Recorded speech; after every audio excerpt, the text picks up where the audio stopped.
Powered by Sports Interaction, Canada Sportsbook. Think you know what way it's going to go? Make your bet at Sports Interaction. Whether it's hockey, football, or basketball, Sports Interaction has you covered. Bet pregame, live and play, or on one of our many prop bets. Sports Interaction makes it easy to deposit, play, and cash out. Join now and see all that sports betting has to offer. Want to bet? Head to sportsinteraction.com/SDPN. That's sportsinteraction.com/SDPN. 19 plus. Please play responsibly.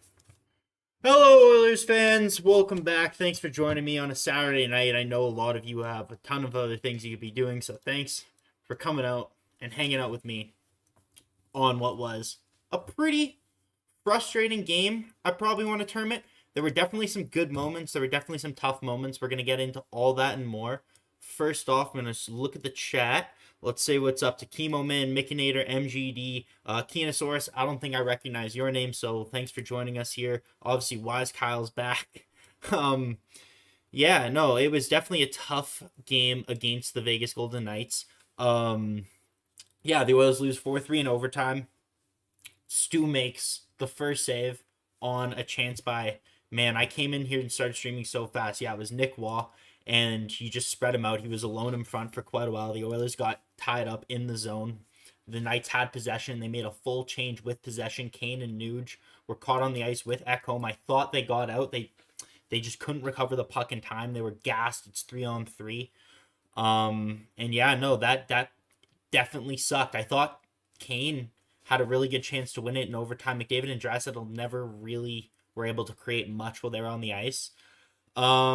Yeah, it was a pretty tough night overall. The Oilers never had the lead tonight. I thought for the first two periods, I'll say the Oilers skaters were better than the Vegas Golden Knights skaters for sure. Coming into the game, Logan Thompson got injured against Calgary, so he's back out. The Vegas goaltending situation was uncertain. You hear Laurent Brossoit starting, so you're like, okay, it's a guy who's been in the AHL. He's been up and down his entire career, but he's a former Oiler, so you know he's going to put out a good effort tonight. And he definitely was. Very important player for the Vegas Golden Knights. If it's quick in net, I think the Oilers win this bar down. But Brossoit was awesome tonight. They had no Alec Martinez, no Riley Smith, obviously no Mark Stone. He's been out for a while. No Riley Smith. Yeah, really tough. The Oilers end up going back to 12-6, which is really weird considering how good they are at 11-7.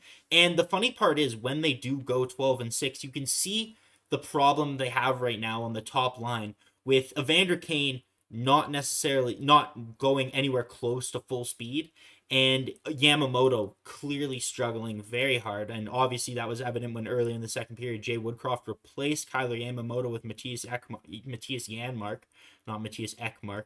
But yeah, no, this was definitely a frustrating game. I think ideally, because you don't want either of Janmark or Yamamoto in the top six right now. Janmark just doesn't have that offensive awareness when he gets set up. Like you saw, he had multiple opportunities in the third where he should have just taken the shot, but he sent a pass to McDavid backdoor where McDavid was already skating back to cover for defensive pressure in case, Brossoit stopped it and kept the puck moving.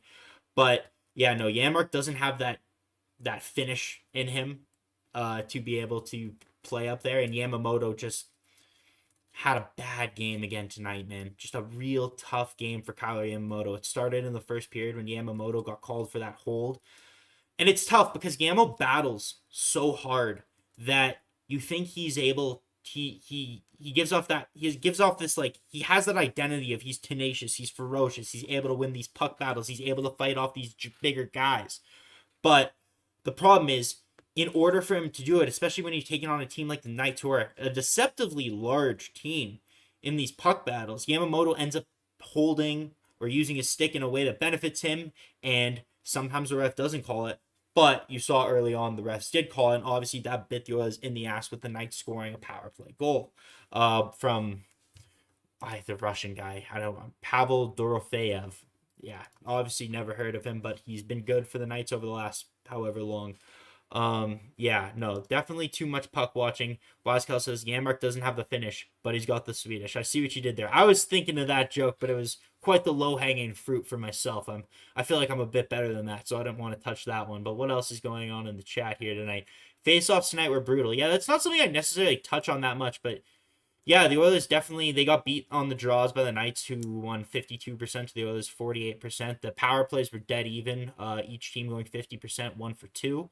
The first goal, okay, so this is the other thing I saw in the chat earlier on and what I wanted to talk about. So the game starts. First goal, first shot, Vegas Golden Knights. Eichel, short side on a 2-on-1. Yeah, I know it's a 2-on-1, and I know Ekholm is back, and he defended it all right. That's a goal Skinner's got to have. That was a pretty weak shot from Eichel, I'd say. And again, I'm not a goaltending expert, so take this with a grain of salt, but it almost to me looked like Skinner overslid and overplayed the original puck carrier shooter shooting the goal, Ivan Barbashev, and he overslid and tried to make up for him cheating to the shooter a little bit, and ended up giving Eichel way more real estate to shoot at. And Eichel put it in. So obviously that's not a good start. But then on the other end, you have a beautiful passing play a couple minutes after. You have Leon Draisaitl, who was probably the Oilers' best player tonight, ferocious in the neutral zone. His puck IQ, knocking down these pucks with his stick out of midair, creating turnovers for the Knights, creating odd man rushes for the Oilers. Obviously paid off really quick when early on he knocks it down, gets it down to Nugent-Hopkins, or gets it to Bouchard, I believe. Or gets it to Nugent-Hopkins, yeah. Who gets it back to Draisaitl, Nugent-Hopkins to Hyman for the goal right on the doorstep.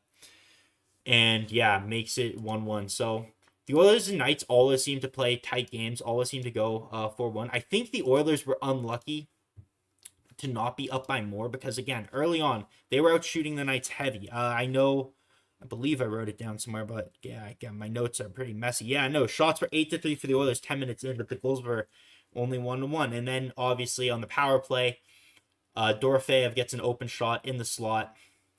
It's a pretty good shot, to be honest with you. Yeah, you'd like Skinner to save it, but I could literally say that about every single goal ever.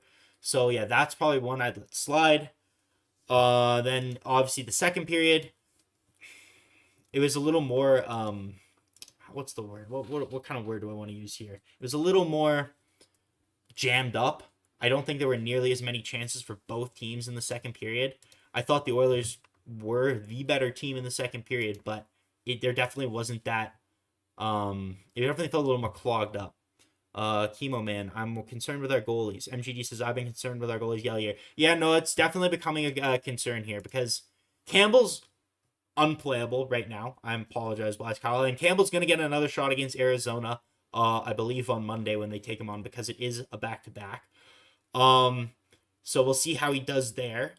But you have Campbell against Arizona, and then you're going right back against Vegas. And Stu's going to get that game again. So Stu definitely has a chance to bounce back. I don't think tonight was anywhere close to Stu's best game.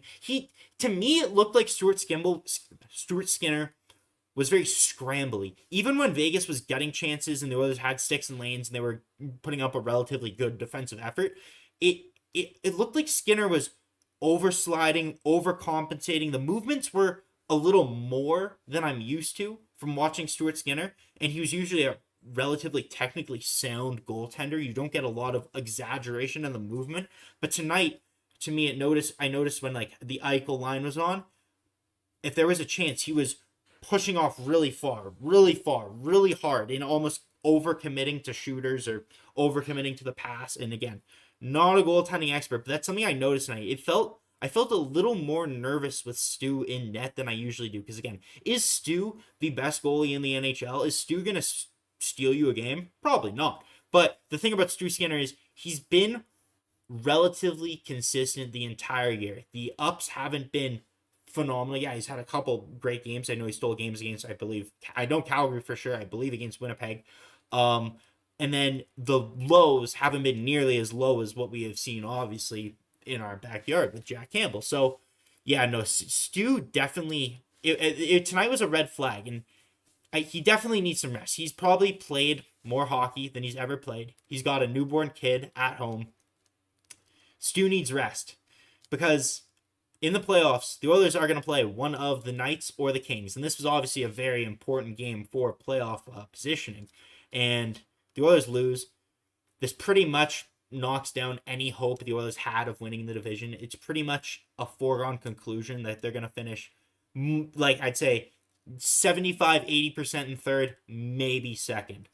But yeah, let's plan on them finishing third. There is still a chance LA could win the division, especially if the Oilers beat Vegas on Tuesday, I believe. So yeah, no, this cements the Oilers' positioning in the standings. I think this win for sure.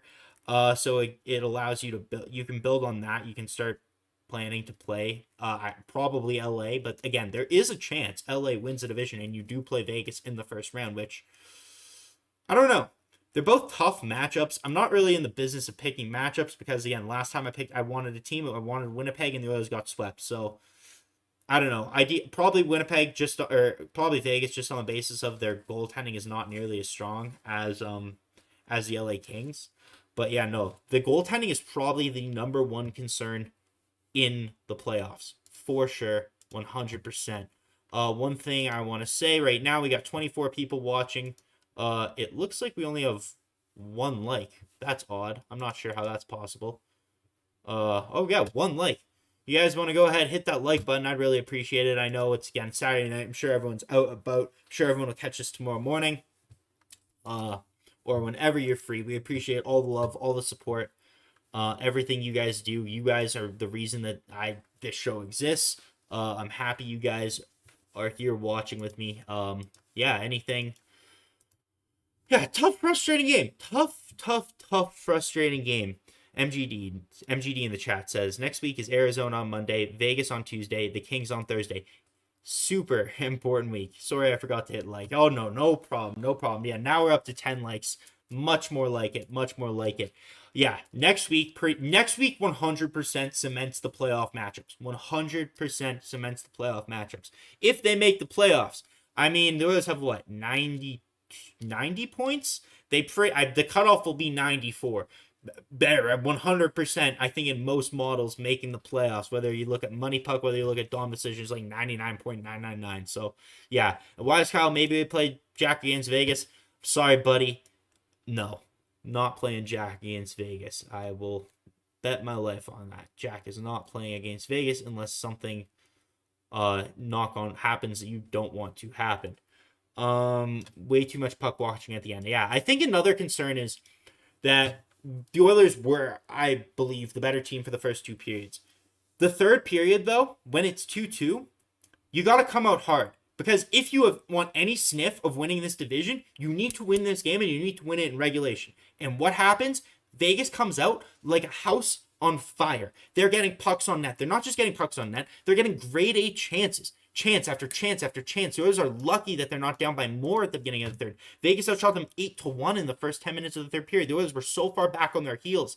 Early on in that third, that goal that cost them, the goal that the Vegas Knights scored, the Marchessault one-timer, which beautiful one-timer by Marchessault. That guy would be phenomenal on the Oilers. Phenomenal. But, yeah, no, Hyman skating out. Bad. I don't know what he was trying to do. Was he trying to dump it in? Was he trying to make a pass? Whatever it was, couldn't get it deep. Turns it over to the Vegas defenseman. They get an odd man rush the other way, and Jack Eichel was flying tonight. Jack Eichel was fast and smooth as fast. He was skating really well. Makes the pass to Marchessault. One time's it past Skinner. To me, kind of looked like it was the center of the net. Probably something you'd like Skinner to have, but again, Skinner did come up big a number of times, but obviously Skinner needs to be better than he was tonight. Skinner finished tonight with an .882 save percentage. Yeah, not good enough tonight. Yeah, no, that just plain and simple. There's a couple goals there I feel like Skinner would like to have. I'd say the overtime goal and the second goal by the Knights, Dorofeyev goal, were the two that you can forgive him on. But yeah, no, that's where I say Warren Foegele scores the goal late, ties up the game. It's not Connor, it's not Leon, it's not Nuge. It's Warren Foegele with the shot from the slot, a goal that Laurent Brossoit all of a sudden lets in that one goal. Playing like Dominic Hasek the rest of the night, lets in that goal. Couldn't believe it. I was super stoked. Warren Foegele, I believe that was his 14th of the year. which would give him a career high. Oh, it's his 13th. So he ties his career high in goals.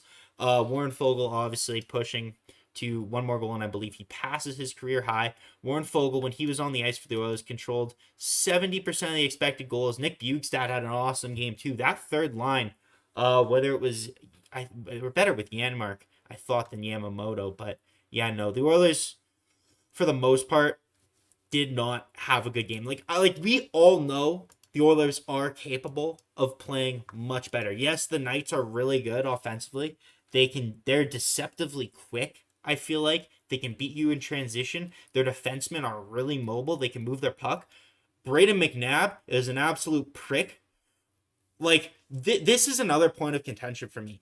Okay, the Oilers had 2 power plays this game. They easily could have had 6. The number of infractions that Vegas got away with was ridiculous, especially on Leon Draisaitl and Connor McDavid. Leon Draisaitl numerous times tripped, knocked down, held. Leon was protecting the puck like a god tonight. Vegas, every time he was doing that down in the corners, there could have been 5 holding calls, especially if the standard is the Ekholm call that they called later in the game. Ridiculous. Connor McDavid in front of the net, minding his own business. He's probably 7, 8, 9 feet away from the goalie. McNabb just comes up behind him, cross-checks him, tries to break his stick over McDavid's back. The best player in the world, having one of the best seasons in 35 years, goes down. The refs don't call shit. And then 5 minutes later, they call the Ekholm penalty. Ridiculous. Then you see that picked up the physicality. I think the Oilers got frustrated. McDavid, you can tell when he gets mad because later in the shift, he throws a relatively hard check in the corner on another defenseman. Klim Kostin goes in. Draisaitl tries to hit McNabb. Klim Kostin gets hit by McNabb later, ends up hurting himself because he looked like he evaded it, but McNabb kind of caught the leg, and Klim Kostin went topside over. That was definitely tough. There were a number of people, even on the Marshall goal, one guy that I forgot to mention, I know I mentioned Hyman, Ryan Nugent-Hopkins. Marshall was his guy, and he didn't pick him up. He was late. He tried to make the block. Bad effort on that goal, obviously. And the Knights go up 3-2. But yeah, it's just a real tough night. Let's see. Matthias Ekholm played the most of all the defensemen. He played 23 minutes flat. Darnell Nurse played 21. Kulak was 15. Desharnais was up at 17:45. And then again, they only had 4 minutes of PK time in total. So yeah, Desharnais, I thought Desharnais was pretty good tonight. I was pretty impressed with the play of Desharnais. He looked a little more poised in the defensive zone. There were definitely some moments where I thought, oh geez, he's getting pressured. He has the puck. I hope he just doesn't, off the glass or out. It doesn't make a stupid pass up the middle and make a giveaway to the Knights. But no, he was relatively poised. He ended up controlling almost 55% of the expected goals. Kulak, Ekholm were all good. But yeah, no, that Nurse-Ceci pairing had another tough night, I thought. Yeah, I thought Nurse was fine. I know he had a giveaway that people aren't too happy with, but I don't know. Darnell Nurse played like Darnell Nurse to me tonight. I don't think he was fantastic. I don't think he was atrocious. Cody Ceci definitely frustrates me. Early on, it looked like Cody Ceci was the trigger man on a lot of plays, and I'm like, why is Cody Ceci shooting from the top slot? McNader, Ekholm was a -2, and that's something I did want him to get to as well. I wrote this down early in the game, and you kind of noticed it in the first period, I thought, and again, take this with a grain of salt because Ekholm has been fantastic for the Oilers. Been everything they were missing. Some people term the best defenseman the Oilers have had since Chris Pronger. This was definitely Matthias Ekholm's worst game as an Edmonton Oiler. Now, was he atrocious? No, it's one of those games you just kind of forget about. Every single player has off nights. Connor McDavid has off nights. I know it doesn't happen, but he had 7 games this season without getting a point. Those 7 games were off nights for Connor McDavid. Tonight was an off night for Matthias Ekholm. He will return to form. I have no doubt about that. But tonight, numerous times you see plays where he would normally be able to recover the puck on a Vegas dump in or defend the 1-on-1 or even a 2-on-1. He was kind of getting walked a little bit. The Vegas forwards looked like they often got a step on him. There were numerous plays where I thought Ekholm definitely could have been better, and we know he's capable of being better. But he's been lights out, like McNader says, and yeah, this does come down to bad luck. This comes down a couple of the plays. Yeah, was he on? I don't know what goals he was on for exactly. I can't remember. I think he was on the ice for the first Vegas goal, And that was the 2-on-1. Yeah, because he was back defending the 2-on-1. Bouchard was the guy who got a chip by, and I believe the same happened on the Marchessault goal. Yeah, and there were some other 2-on-1s that came close for Vegas. They definitely are good at developing that odd man rush. MGD in chat. It will be important on Tuesday to see how everyone responds. Yeah, no, that's gonna be a huge game. That's gonna be definitely a very telling game. That's a measuring stick game. You got beat on home ice in overtime. Every single player up and down the lineup could have been better. Even though like I did like the play of Leon Draisaitl tonight. But yeah, like McDavid, was this a great McDavid game? No. 1 assist on the power play. Oh, fantastic goal, by the way. That power play goal reminds me, I immediately just had flashbacks to the goal Leon scored against Nashville where he had the backhanded one-timer on the power play. That pass is beautiful. But yeah, no, the next couple games against Vegas and LA are going to be huge for the team. Absolutely huge. Yeah, Desharnais I was impressed with. One guy I want to touch on in Vegas, Nick Waugh. Wow, or Nick Roy. He was awesome. You don't expect this guy to be, as good as he showed tonight, but man, when he had the puck, he was just flying. He was going, up and down the ice with Leon Draisaitl. He was skating. He was creating for the Knights. I thought he was their best player tonight. He was phenomenal. I was really impressed with the play of Nick Waugh. What does Kyle say here? We have yet to lose in regulation at home since the trade deadline. Yeah, I believe so. They snapped our 5-game win streak. We lost to Toronto. I know we were 8-2, and who was the other loss to? I can't remember. But yeah, no, that's true. Toronto was in Toronto, and unless I'm missing something, I don't know. That's weird. Wow. Thank you for pointing that out. That is a really interesting stat. But yeah, no. And then obviously something else I saw people talking about in chat earlier, something we need to talk about is we talked about the top 6, Yamamoto, Janmark. Neither of them are working right now. Janmark should not be in the top 6 at all. The Jets, awesome call. And yes, that was in Winnipeg. So yeah, okay. Undefeated in regulation at home. Interesting. Very good going into the playoffs. But another guy, if you have one guy who's not going on Connor's wing and you saddle him with Evander Kane, who, when Kane is going and doing everything that he can do at his peak, is a really good player to have on your team. He is really good. He's a volume shooter. He shoots hard. He shoots fast. He skates well. He's not the best passer, but he can get up and down the ice relatively smooth. And he's a good hockey player. He's a really good hockey player. I like Evander Kane. But right now, he does not have it. He can't make a pass to save his life. I thought later in the game, his passing got a little bit better. His skating has gotten a little bit better since he's come back.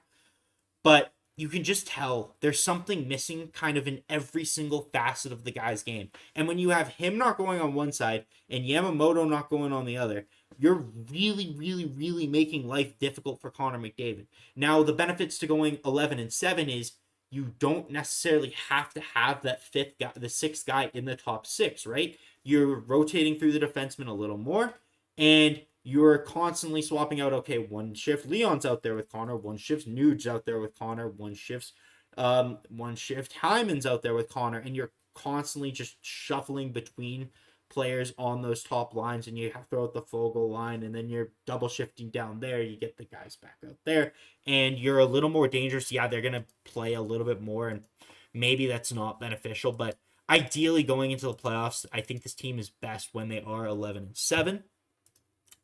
David in chat, to MGD's claim about the Oilers' upcoming road game at T-Mobile Arena, I'm sure Elvis, were he to be alive, would be happy with tonight's result.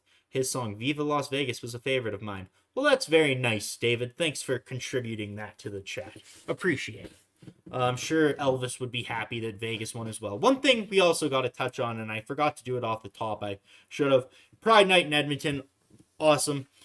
Glad to see. I think the Oilers were the very first team ever to wear Pride tape, so yeah, no, fantastic to see. Great initiative, obviously. Everyone's welcome there. Everyone's welcome here. I don't care what you are, who you are, what you identify as. If you want to come talk hockey with me at 11:18 on a Saturday night, I'm more than happy to do so. So thank you very much for joining us, and just know that these, just like hockey is for everyone, these broadcasts are for everyone. So yeah, and also I do like, obviously everyone here is an Oilers fan, everyone watched the Oilers games. Our guy Rob Clark singing the national anthem, you can tell this one just meant just a little bit more to him, as he is a member of the LGBTQ community. And yeah, no, everyone loves Rob Clark. Guy can belt the anthem like a god. He's also, by the way, if you ever seen his Instagram, absolutely jacked. That guy could bench press like 415 pounds with ease. He is insane, and he is just as jacked as he is a phenomenal anthem singer. So yeah, no, that was great to see. I loved seeing Rob Clark out there doing that, and it's not like he was just out there because it was Pride Night. He is there every game, and he is our anthem singer, and we appreciate him. So yeah, are the Oilers one of the few teams that do 11-7 trend nowadays? I swear that other teams tend to keep their top six consistent. Well, I know Tampa, when they won their second Stanley Cup, they were pretty much full on 11-7. Toronto has been running 11-7 a decent amount recently, but that's because they do have like 11 defensemen on their roster. I think it just depends on the makeup of your team. If you have high-end forwards that are capable of playing the ice time that the Oilers forwards are, then I don't think it matters. The Oilers also are better when they spread out the minutes amongst their defense. When they overload one guy, it tends to fall off. Like Matthias Ekholm has been their number one minute muncher for a number of games now, and I think you saw a little bit of fatigue tonight. That's also one thing that could have contributed to his blip in the play. But it kind of is what it is. But yeah, exactly. So let's see what else. But yeah, no, the Oilers, in terms of high danger chances, the Oilers outchanced the Knights 13-11, but relatively even in that regard. They controlled 50.8% of the XG according to the Natural Statistics model. But to me, when I look at, this is all situations. Let's just go to 5-on-5 here for 1 second. Expected goals, 5-on-5. Yeah, the Oilers controlled the 5v5 play of this game, which, it is what it is. Like, they're good enough to win. They didn't get the extra save, and it just comes down to that. But if the Oilers were playing Vegas in a playoff series, I believe I have a lot of faith in the Oilers. Pavel Dorofeyev was the second best player in terms of expected goals on Vegas. That's nuts. I no clue who these guys are. Like, obviously know who Nick was, but yeah, no, wow, good. It was a good game from Vegas's kind of middle six guys. McNair. So are we down to 9 games now? Do we stay in the top 3 in the West, or are we going to get to wild card? No, I don't think we're going to be out to wild card. I don't think Seattle has the juice to pass Edmonton. I think we're pretty comfortable assuming that the Oilers are going to finish top 3 in the Pacific, most likely 3. You probably want home ice advantage. Is it the end of the world if you don't get it? Yeah. Okay, I saw Tyler Yaremchuk make this point. Said, okay, you don't have Game 7 on home ice, but you get Game 6 on home ice, and Game 6 can be very pivotal in a series, right? So, yeah, you ideally want home ice advantage, but I think we're pretty safe in assuming that the Oilers are going to finish 3rd in the Pacific Division, just based on the rate of play by Vegas and LA. Like, they're humming along, and their schedules are just as easy in terms of quality of competition as the Edmonton Oilers. So we'll see kind of how it goes down the line. I think another thing, and I know Vegas had a ton of injuries tonight, Ryan McLeod coming back to that bottom 6 will be a huge boost. Devin Shore's play has kind of fallen off. I know he had one nice pass tonight to Bouchard to set him up for a decent shot, but yeah, no. The Devin Shore for Ryan McLeod swap will be monumental in the bottom 6. Ryan McLeod is someone who actually can take and play in that top 6. He's one of the Oilers' better defensive forwards. Skates like the wind, probably right now the second best skater on the Oilers behind Connor McDavid. But yeah, no, it was definitely a rough game for a number of Oilers. And I shouldn't even say that. It wasn't an overly rough game. It was just frustrating. They didn't get the bounces. Vegas did. You are capable of being better. And MGD points this out. The Oilers are a better road team in the year on the season this year, which is a little bit strange. But yeah, no. So we'll see what happens going into the game on Tuesday. Kane's missing something. Warren Fogle was one of the few guys who I thought's been really good. Draisaitl, great neutral zone play. One guy also I like his takes. Probably just one of the few things I want to highlight when the Vegas Golden Knights play, because a lot of their social media is quite annoying. But I don't know if you guys have ever checked out Sinbin Vegas. Ken from Sinbin, who tweets from the Sinbin Vegas account. I love his takes. I don't know why. He's one of the few. I like seeing what other media members say about the Oilers while they're playing the Oilers, what their takes are on the team, because most people around the NHL only watch teams when their team that they cover is playing the Oilers. So I like to see what he's saying. And the compliments about McDavid and Draisaitl were quite nice. And I like the way that he thinks the game and is able to articulate his thoughts in the game. So that's just someone I wanted to highlight. I was reading his tweets throughout the night, and I thought they're very well done. McNader, does Woody start to firm up his playoff strategy lines, get some chemistry going? Also, maintenance days. Well, okay, with the lines, I think what we're seeing now, or what we saw last game, for example, when they broke up Kulak and when they put Kulak and Ceci together, they're just trying to get see what they can go to in if there is some oh my god, blanking on the word. Dennis isn't here to throw me a bone. If there is some adversity in the playoffs, right? Something happens, there's an injury, who can we throw together? That's what they're figuring out now. Ideally, you would have liked them to figure that out earlier in the season, experimented earlier. But I think it's safe to assume the pairings and the lines that we're seeing now are the lines. I mean, playoff strategy depends on who you're playing, right? Like, if you're playing LA, they're going to trap the hell out of you. They're going to try and beat you to shit. And they're going to just clog up every single opportunity that you have. You're going to have to be very stringent defensively because LA can score just as well as they can defend. Now, the difference between them and the Oilers, the Oilers are probably quite a bit worse defensively.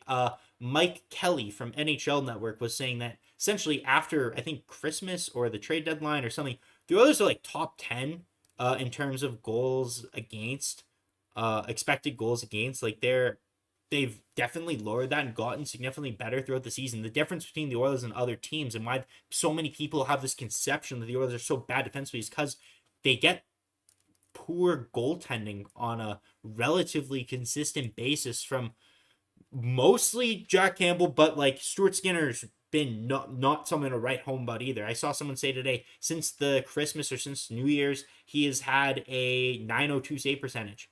That will not cut it in the playoffs. Like, you need that extra save from Stu. If the Oilers are going to do anything in the playoffs, McDavid could have 100 points. It doesn't matter. You need the saves from Stuart Skinner. And that's what I think it's ultimately going to come down to. And you got it better. Just cross your arms, your legs, your knees, your toes, that Stuart Skinner is able to buckle down. Or Jack Campbell, worst case, if something does happen and he gets in, whoever is in the Oilers net is able to give them 900 save percentage or better. I'm trying, Wise Kyle. You make me feel bad about beating on Jack Campbell, and I feel bad about it too, frankly. But no, it's hard when you've gotten such consistently poor play from a player throughout the season to not just throw those strays. So I apologize for that, but kind of is what it is, and I hope he succeeds. I hope he can come in next game and turn into prime Dominic Hasek, but we'll see what happens. We'll see what happens there. It's going to be interesting. I'd love to sit here and just talk about the playoffs. Next game, we're going to be playing the Arizona Coyotes Monday night. It's going to be, I think it's back me and Dennis, so that'll be fantastic. The Oilers played a fine game. Not nearly their best game. They didn't get the bounces. They didn't get the goaltending at the end of the day. I think a number of players on the team could be better, and I think they will be better. I think you're going to see a way better Matthias Ekholm next week. I think you're going to see a way better Connor McDavid next week. I think you're going to still see, I think Evander Kane's going to slowly get better, and we better hope and pray that some of these guys pick it up when the playoffs come around here. Eric Tanner put Fanti to boost the offense. Man, yeah, Ryan Fanti had a goal tonight. I don't know how many of you guys caught that, but the guy's been on fire. He had a fight, destroyed somebody, beat them to a crisp, and then like 2 weeks later now scored a goal. Honestly, would not be opposed. Calvin Pickard, Ryan Fanti, Dustin Schwartz, Grant Fuhr. I do not care who's in net for this team as long as they're stopping pucks. But yeah, guys, we're going to go a bit shorter tonight than we usually do. It's 11:30, Saturday night. Go out. Go enjoy yourselves. Whatever you do, stay safe. Thank you guys for showing up here. It was a solo show for myself. I hope I was able to keep you guys entertained.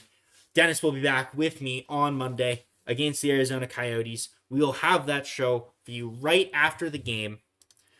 But yeah, this has been the SDPN post-game show. Game over, Edmonton. Oilers lose 4-3 in overtime.